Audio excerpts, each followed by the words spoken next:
નમસ્કાર વિદ્યાર્થી મિત્રો, વર્લ્ડિંગ બોક્સ યુટ્યુબ ચેનલમાં આપ સૌ વિદ્યાર્થી મિત્રોનું ખૂબ ખૂબ હાર્દિક સ્વાગત છે। તો વિદ્યાર્થી મિત્રો, આજે આપણે અગાઉની પરીક્ષામાં પૂછાયેલા જે સાયન્સ રિલેટેડ જે અગત્યના પ્રશ્નો છે એની આપણે આજે વિશેષ ચર્ચા કરવા જઈ રહ્યા છીએ। તો આપણે શરૂઆત કરીએ તો પ્રથમ પ્રશ્નથી શરૂઆત કરીએ છીએ। શરીરમાં કયા તત્વના ઉણપના કારણે પાંડુ રોગ થાય છે? હવે પાંડુ રોગ એટલે શું? જેને આપણે બીજી ભાષાની અંદર એનિમિયા નામની બીમારી કહીએ છીએ। એનિમિયા હવે જનરલી જે રક્તકણ સંબંધિત બીમારી હોય એ બીમારીની અંદર તમારે ખાસ એટલું ધ્યાન રાખવાનું કે પાછળ હંમેશા યા શબ્દ ઉપયોગ થતો હોય। એક્ઝામ્પલ તરીકે એનિમિયા, બીજી રક્તકણની બીમારી છે થેલેસેમિયા, એ જ રીતના બીમારી છે હિમોફિલિયા, એ જ રીતના ચલો આ ત્રણ એનિમિયાની આગળ તો સિકલ સેલ એનિમિયા લાગે છે, તો આ ત્રણ વારસાગત બીમારીઓના લક્ષણ જોવા મળે છે। ઓકે, એ જ રીતના બ્લડ કેન્સર જેને કહેવાય લ્યુકેમિયા, તો ખાસ એ ધ્યાન રાખવાનું કે જે બીમારીની પાછળ યા શબ્દ ઉમેરાતો હોય એ રક્ત સંબંધિત બીમારી છે। અને આપણું રુધિર હંમેશા ડાર્ક રંગનું જોવા મળે છે। પૃથ્વી ઉપર બે પ્રકારની સૃષ્ટિ જોવા મળે છે। એરિસ્ટોટલનું જે વર્ગીકરણ છે, અગત્યનું વર્ગીકરણ સૌપ્રથમનું હતું કે એ સૃષ્ટિની અંદર જોયું તો એક સૃષ્ટિ એનાઇમા અને બીજી સૃષ્ટિ ઇનાઇમા। એનાઇમાનો મતલબ થાય છે કે લાલ રક્ત વગરના પ્રાણીઓ અને ઇનાઇમાનો મતલબ થાય છે લાલ રક્તવાળા પ્રાણીઓ। હવે લાલ રક્ત કોના હિસાબે? તો લાલ રક્ત આપણે બધાને ખબર છે કે આપણા શરીરની અંદર એક હિમોગ્લોબિનની માત્રા હોવી જોઈએ। હિમોગ્લોબિન એટલે શું? તો હિમ પ્લસ ગ્લોબિન। તો હિમોગ્લોબિનનો મતલબ થાય હિમ પ્લસ ગ્લોબિન। હવે હિમનો મતલબ થાય Fe અને Fe મતલબ આયર્ન અને ગ્લોબિનનો મતલબ થાય પ્રોટીન। હવે ખાસ જેમ કે બીમારીની જેની પાછળ યા શબ્દ આવતો હોય રક્ત સંબંધિત બીમારી છે, એમ બાયોલોજીકલી વર્ડની અંદર આપણે જોઈશું કે જેની પાછળ ન શબ્દ આવતો હશે બધા પ્રોટીન હશે, જેમ કે મેલેટિન, મેલેનિન, કેસીન, ઓસિન, કેપ્સેનિન, લાઇકોપિન, થાઇમિન, બાયોટિન, મેમેડોકોસાઇન, કુર્કુમિન વગેરેની પાછળ જેમ કે ન શબ્દ જોવા મળે છે તમામ એ પ્રોટીન બેઝ જોવા મળશે। તો બીમારીઓની અંદર ખાસ તમારે એટલું ધ્યાન રાખવાનું કે જેની પાછળ યા શબ્દ હશે એ રક્ત સંબંધિત બીમારી છે। પાંડુ રોગનું બીજું નામ છે એનિમિયા, અને એનિમિયા એ ઉણપ છે હિમોગ્લોબિનના લીધે, કારણ કે એનો ખોરાક જ છે અગત્યનું B12, જેના કારણે આપણા રક્તકણોની સંખ્યામાં શું થાય છે? ઘટાડો જોવા મળે છે। અને એના માટે આ આયર્ન એક તત્વ ખૂબ જ અગત્યનું છે। તો મતલબ આનો જવાબ છે લોહ તત્વની ઉણપના કારણે બહેનોને દર બુધવારે પણ આ લોહ તત્વની ટેબ્લેટ આપવામાં આવતી હતી। ચલો નેક્સ્ટ પ્રશ્ન તરફ આગળ વધીએ। ફાઇલેરિયાસિસ એ કયા રોગનું નામ છે? ફાઇલેરિયાસિસ એ કયા રોગનું નામ છે? ચલો એકવાર આપણે જૂની સ્લાઇડ ક્લિયર કરીએ, શરૂઆત કરીએ। ફાઇલેરિયાસિસ જેમ કે સૂક્ષ્મ જીવો છે 5 પ્રકારના, જે ફૂગ, પ્રજીવ, બેક્ટેરિયા, વાયરસ અને લીલ। પણ આપણે જે પ્રાણી સૃષ્ટિની અંદર બે પ્રકારની સૃષ્ટિ જોવા મળે છે, એક અમેરુદંડી સૃષ્ટિ અને બીજું છે મેરુદંડી। ચલો મેરુદંડીનો મતલબ થાય કે જેને કરોડરજ્જુ ધરાવતા પ્રાણીઓ છે એ મેરુદંડી સૃષ્ટિના છે, જેની અંદર કરોડરજ્જુ હાજર નથી એ અમેરુદંડી સૃષ્ટિના છે। તો અમેરુદંડી સૃષ્ટિની અંદર જે જીવ જોવા મળતા હોય જેમ કે છિદ્રકાય, કૃષ્ણાંત્રી, પૃથુકૃમિ, સૂત્રકૃમિ, નુપુરકો, સંધિપાદ, ઓકે, આ વગેરે શબ્દ મેં હમણાં બે શબ્દ બોલ્યા, પૃથુકૃમિ અને સૂત્રકૃમિ। ઓકે, તો કૃમિ એ અમેરુદંડી સૃષ્ટિનો ભાગ છે, સૂક્ષ્મ જીવનો ભાગ નથી। અને આ કૃમિના કારણે મનુષ્યની અંદર વાળો, હાથી પગો જેવી જે બીમારીઓ જોવા મળે છે। અને આ ફાઇલેરિયાસિસ કે બુલેરિયા, ઓકે, આ ફાઇલેરિયાસિસ એ કૃમિનું નામ હોવાથી, ઓકે, અને એના દ્વારા જે બીમારી જોવા મળતી હોય એ હાથી પગો નામની જે બીમારી છે એ આપણને જોવા મળે છે। સાથે સાથે આ જ કૃમિની બીમારી, ઓકે, એ આપણને વાળા જેવી બીમારીઓ પણ ઉત્પન્ન કરતી હોય છે। ગાય પચોડીઓ અને કોટાટીઓ જેવી બીમારી છે એ સૂક્ષ્મ જીવોના કારણે થતી બીમારીઓ જોવા મળે છે। તો આગળ આપણે નેક્સ્ટ સ્લાઇડની અંદર આગળ વધીએ ત્રીજા પ્રશ્ન તરફ। ચાલો, રેબિસ એટલે હડકવા ના રોગોને અન્ય કયા નામથી ઓળખવામાં આવે છે?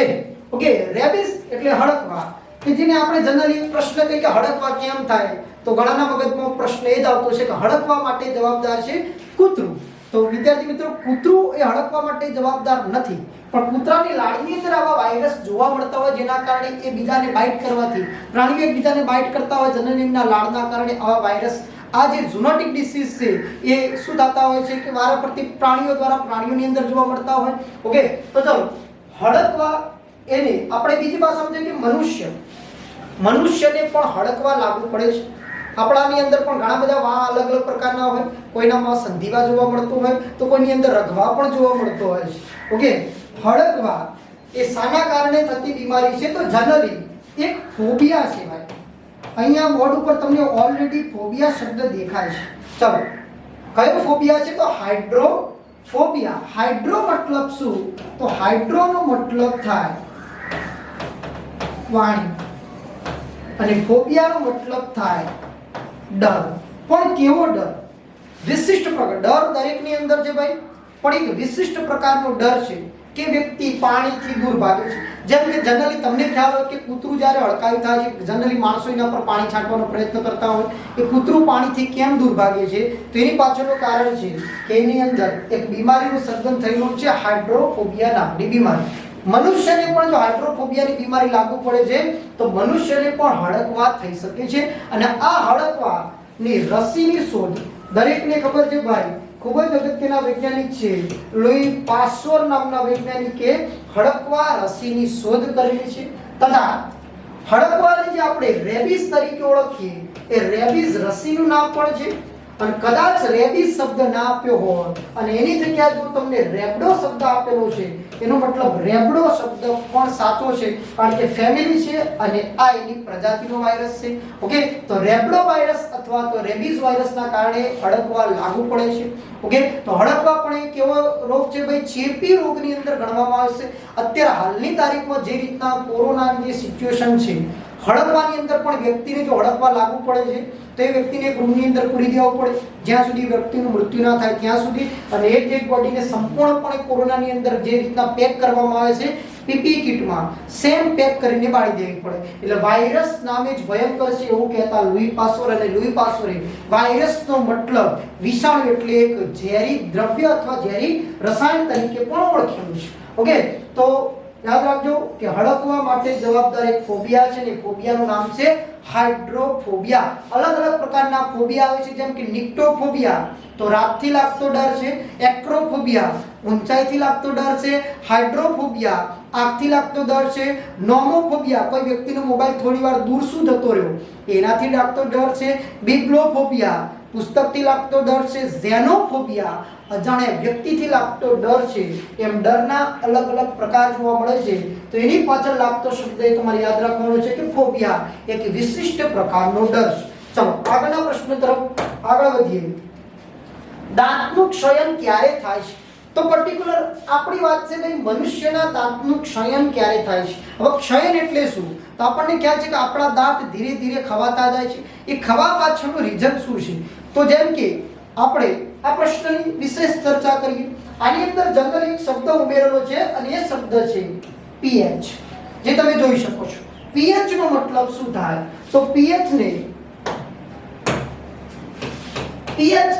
જેને આપણે કહીએ પોટેન્શિયલ ઓફ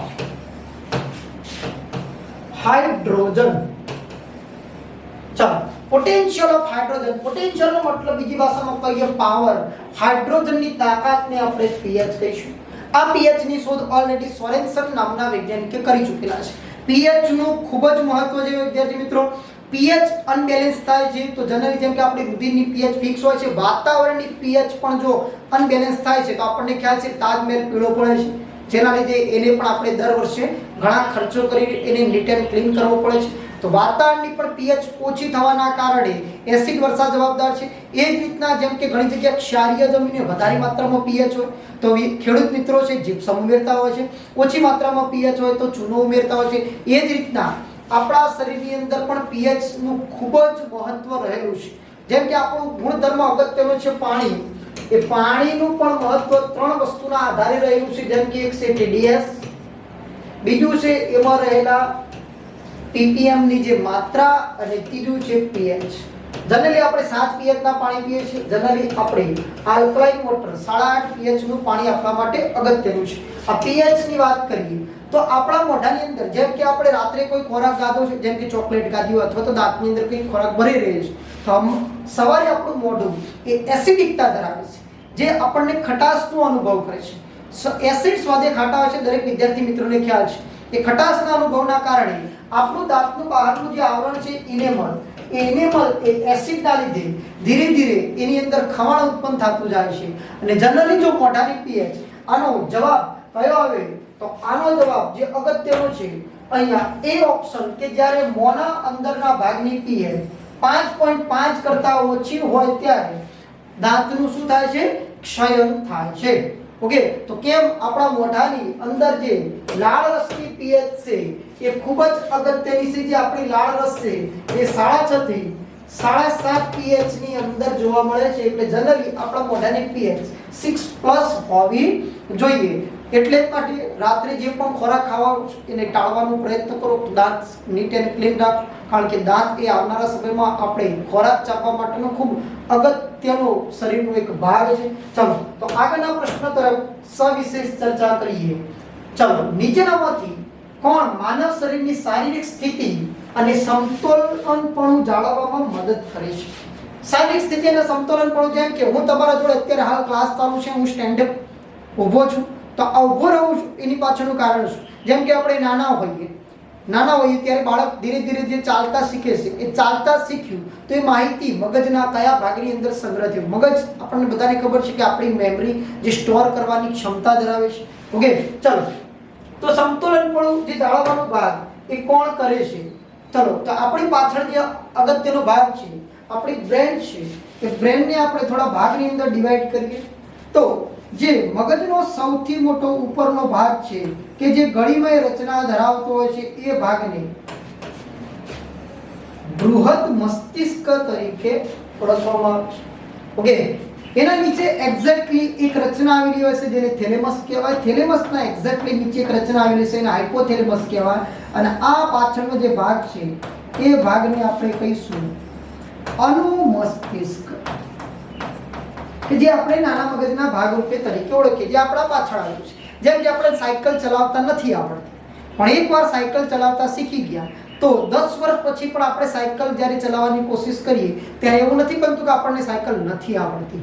તો આ બધું જ છે એ બેલેન્સિંગ રાખવાનું કામ કોણ કરે છે?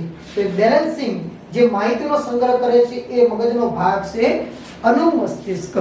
ઓકે, ખૂબ જ અગત્યનો ભાગ છે ભાઈ.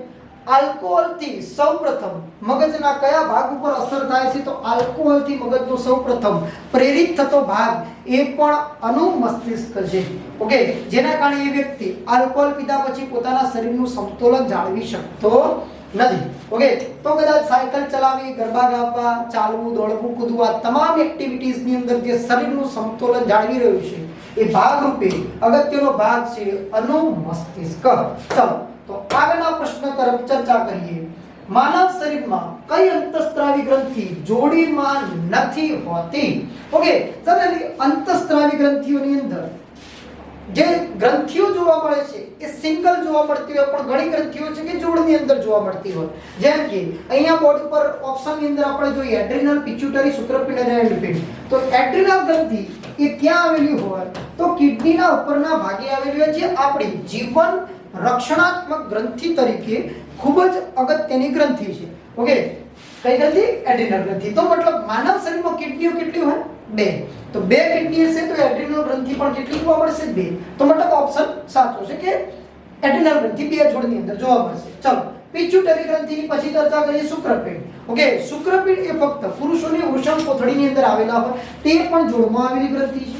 ઓકે, એ જ રીતના અંડપિંડ, ઓકે, કે જેને આપણે ઓવિયમ કહીએ, શુક્રપિંડ જેને આપણે ટેસ્ટિસ કહીએ છીએ. તો અંડપિંડ જે સ્ત્રીઓની ઉદરીય ગુહામાં ફેલોપિયન ટ્યુબ એટલો મતલબ અંડવાહિનીના છેડે આવેલી જે ગ્રંથિ એ પણ જોડની અંદર જોવા મળતી ગ્રંથિ છે. એનો મતલબ શું થયો કે ફક્ત ને ફક્ત એક ગ્રંથિ છે અને એ ગ્રંથિનું નામ છે પિટ્યુટરી ગ્રંથિ, જે કયા ભાગની અંદર આવેલી હોય? મગજની અંદર જોવા મળે છે.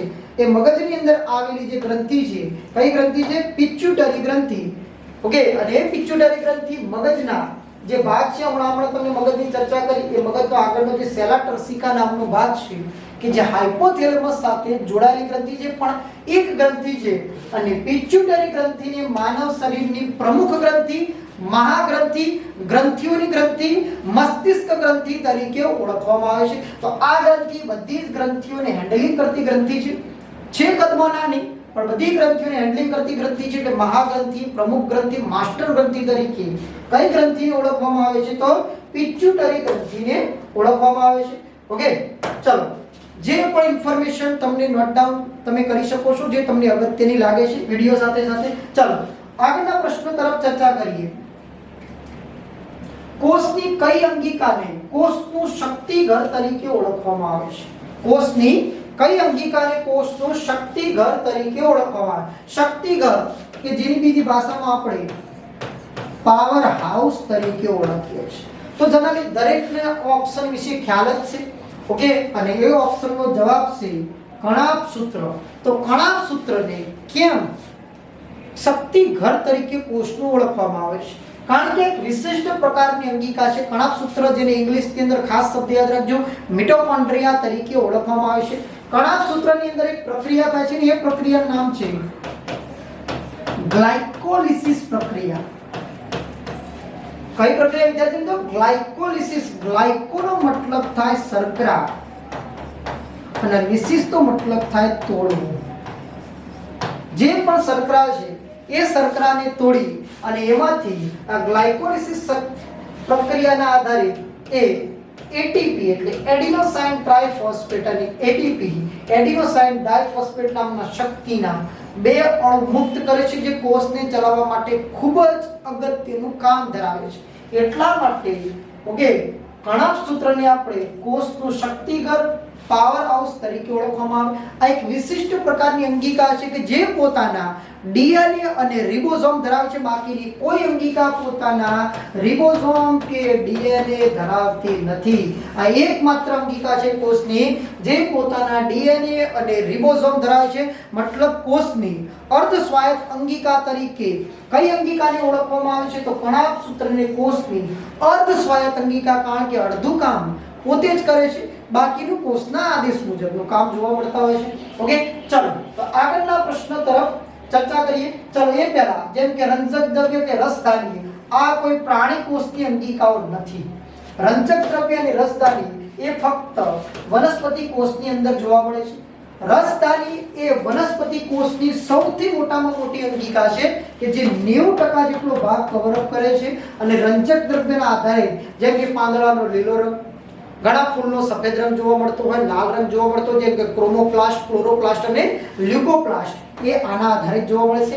લાઇસોઝોમ જેને આપણે કોષની આત્મઘાતી કોથળી તરીકે ઓળખવામાં આવે, એની પાછળ કોષની અંદર કોઈ પણ ફોરેન પાર્ટિકલ એન્ટર થાય છે એટલે એ કોથળી જેવી રચના કરીને પોતાની અંદર સમાઈ લે છે, પોતે મૃત્યુ પામે છે.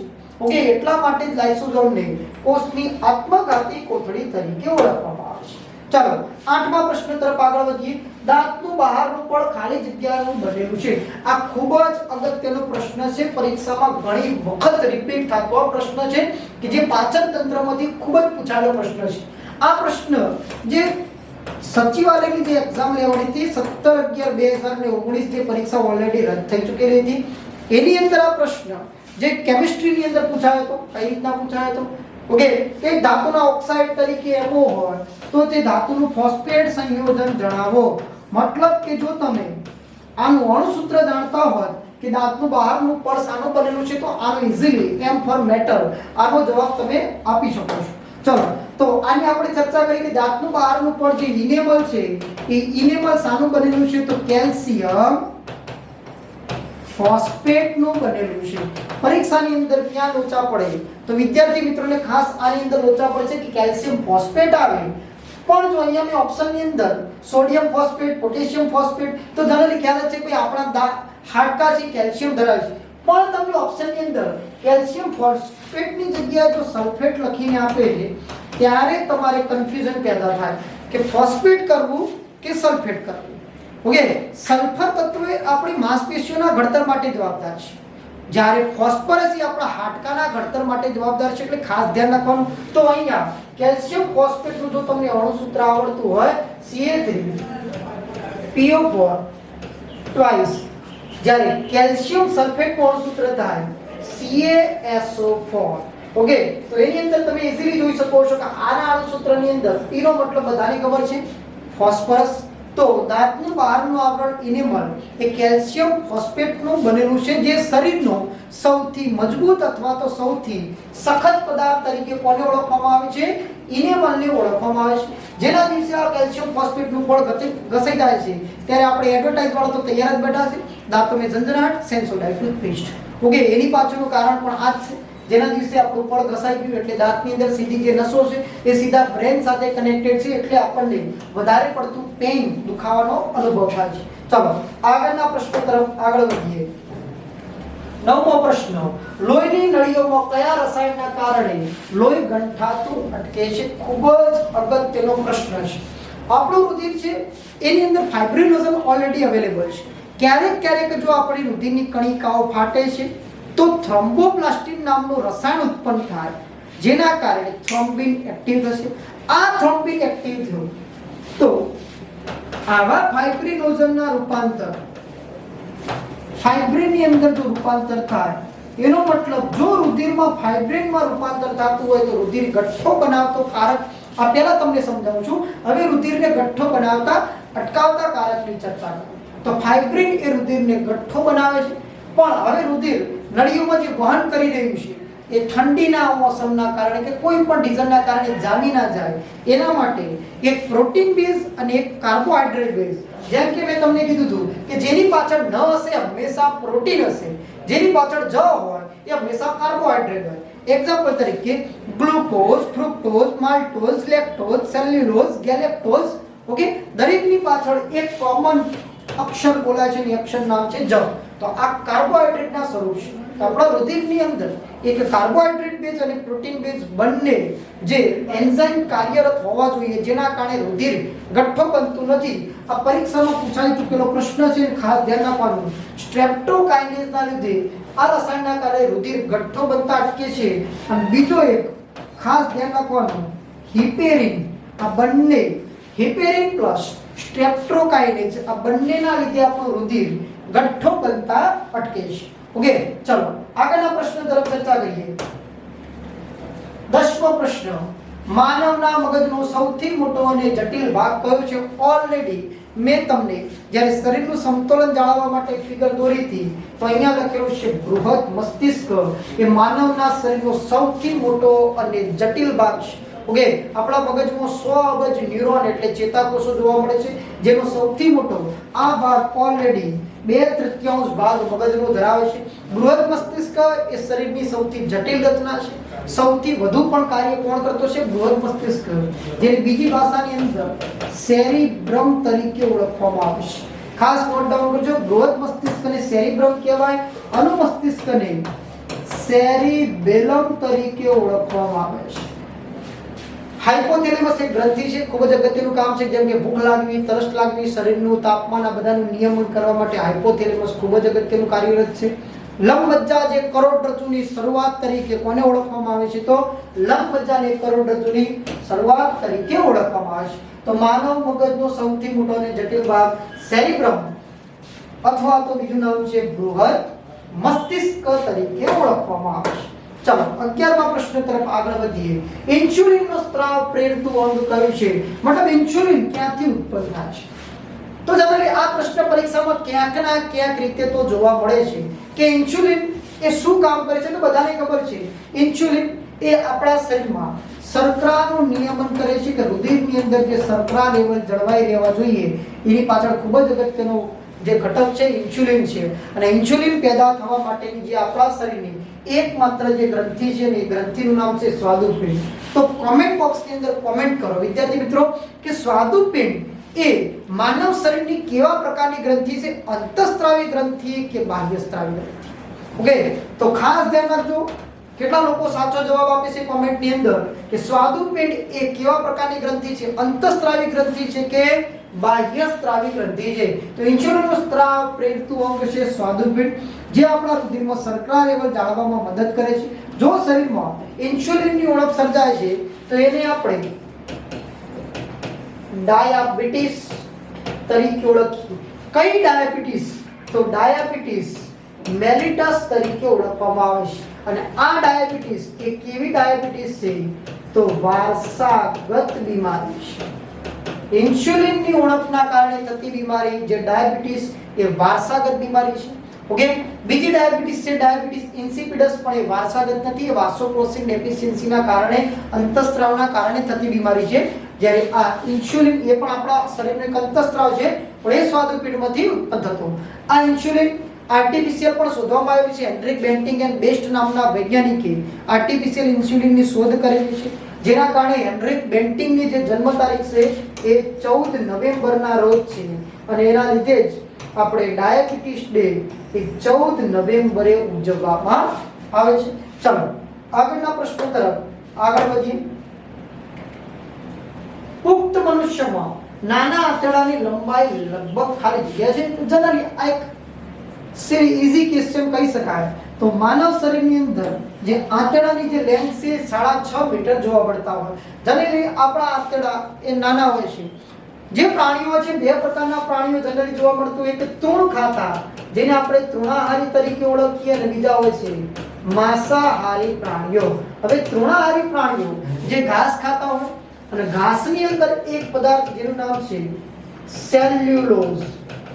અને આ સેલ્યુલોઝ નામનો જે પદાર્થ છે એ ખૂબ જ જટિલ કાર્બોહાઈડ્રેટનું સ્વરૂપ છે, જેનું પાચન એ નાના આંતરડા જે છે ભાઈ એની લેન્થ લાંબી હોય તો થઈ શકે છે. બીજું, જઠરમાંથી સેલ્યુલોઝ નામનો ઉત્સેચક પેદા થવો જોઈએ, જે ફક્ત ઘાસ ખાતા પ્રાણીઓની અંદર જોવા મળે છે. માંસનું પાચન સહેલાઈથી થાય છે, એટલે માંસાહારી પ્રાણીઓની અંદર નાના આંતરડાની જે લેન્થ હોય છે ટૂંકી જોવા મળતી હોય છે. મનુષ્ય એ મિશ્રાહારી જોવા મળતા હોય છે. તો મનુષ્યના જે નાના આંતરડાની લંબાઈ છે ખાસ ધ્યાન આપવાની 6.5 મીટર જેટલી જોવા મળે છે. ચલો આગળના પ્રશ્ન તરફ આગળ વધીએ. BCG રસી કયા રોગ સામે રક્ષણ આપે છે? ઓકે, તો BCG રસી છે. BCG નું ફૂલ ફોર્મ શું થાય? તો BCG નું ફૂલ ફોર્મ થાય બેસિલસ ક્લેમેટ-ગ્યુરિન. ચલો, BCG બેસિલસ ક્લેમેટ-ગ્યુરિન. આ ક્લેમેટ-ગ્યુરિન એ વૈજ્ઞાનિક છે કે જેના દ્વારા આ બેસિલસ નામના જે બેક્ટેરિયા છે અને એના લીધે બીમારી માટે આ રસીની શોધ થઈ હતી. ને એ બીમારી જે ઓપ્શન બી, જેને આપણે ક્ષય કહીએ, અને ક્ષયને બીજી ભાષામાં આપણે ટીબી તરીકે ઓળખીએ. તો બાળક જે જન્મે છે એ જન્મતા હોત એટલે ઓપીવી અને બીજી ટીબી, એ ટીબીની રસીનું નામ છે BCG. જ્યારે પુખ્ત વયના માનવ શરીર માટે આના માટેની સારવાર પદ્ધતિને ડોટ સારવાર પદ્ધતિ તરીકે ઓળખવામાં આવે છે, અથવા તો ડોટ્સ કીમોથેરાપી તરીકે પણ ઓળખવામાં આવે છે. Direct observe treatment short course આનું ફૂલ ફોર્મ છે. ટીબી ડે ક્યારે ઉજવવામાં આવે? ચલો, ટીબી ડે ક્યારે ઉજવવામાં આવે છે? કમેન્ટ સેક્શનની અંદર કમેન્ટ કરો કે ટીબી દિવસ તરીકે ક્યારે ઉજવવામાં આવે છે. ચલો આગળના પ્રશ્ન તરફ આગળ વધીએ. આયોડિનની ઉણપથી કયો રોગ થાય છે? તો જનરલી આપણે આયોડિન ક્યાંથી મેળવીએ છીએ? તો આયોડિન મેળવવા માટેનું અગત્યનું મીઠું, અને મીઠાની અંદરથી આપણે આયોડિન મેળવીએ છીએ. આયોડિન એકમાત્ર અધાતુ તત્વ છે જે ચળકાટ ધરાવે છે, જેના કારણે હંમેશા આપણું જે મીઠું છે એ ચળકાટ ધરાવતું જોવા મળે છે. આયોડિનની ઉણપ સર્જાય તો અહીંયા પાંડુરોગ જનરલી આપણે ચર્ચા કરી ચૂક્યા. સ્કર્વી એ વિટામિન સી ડેફિશિયન્સી છે. વેંધ્યત્વ એ વિટામિન ઈ ડેફિશિયન્સી છે. અને ગોઈટર કે જે કઈ ગ્રંથિ? તો ગ્રંથિનું નામ છે થાઇરોઇડ ગ્રંથિ. થાઇરોઇડ ગ્રંથિની અંદર થાઇરોઇડ ગ્રંથિ માટે ખૂબ જ અગત્યનું તત્વ છે આયોડિન. જો આયોડિન ઉણપ સર્જાય છે તો વ્યક્તિની ગોઈટર મતલબ ગળાનો ભાગ જે સૂજેલો જોવા મળે છે એ આયોડિનની ઉણપના કારણે જોવા મળે છે. ચલો આગળના લાસ્ટ ક્વેશ્ચન તરફ આગળ વધીએ. તો છેલ્લો આપણો 15મા નંબરનો જે ક્વેશ્ચન છે, એક સામાન્ય વ્યક્તિનું ઉપર અને નીચેનું રક્ત દબાણ કેટલું હોવું જોઈએ? મતલબ પુખ્ત વ્યક્તિનું રુધિરનું દબાણ કેટલું હોવું જોઈએ? તો પુખ્ત વ્યક્તિના રુધિરનું દબાણ 120/80, પાછળ એકમ આવે mmHg. mm નો મતલબ થાય મિલીમીટર. એનો મતલબ દબાણને આપણે મિલીમીટરમાં માપી શકીએ છીએ. દબાણ માપવા માટે સ્પિગ્મોમેનોમીટરનો ઉપયોગ થાય છે. સૌપ્રથમ દબાણ એ હેલ્સ નામના વૈજ્ઞાનિકે એ દબાણ નક્કી કરેલું. તો આ તંદુરસ્ત વ્યક્તિના રુધિરનું દબાણ 120/80 80 mm અને Hg નો મતલબ થાય પારો. ઓકે, તો આ એક અગત્યના જે અગાઉની પરીક્ષામાં પૂછાયેલા 15 પ્રશ્નોની આપણે ચર્ચા કરી ચૂક્યા. તો નેક્સ્ટ આવા અવનવા પ્રશ્નો સાથે ફરી મળીએ વિદ્યાર્થી મિત્રો. ત્યાં સુધી રજા લઈએ. જય હિન્દ, વંદે માતરમ.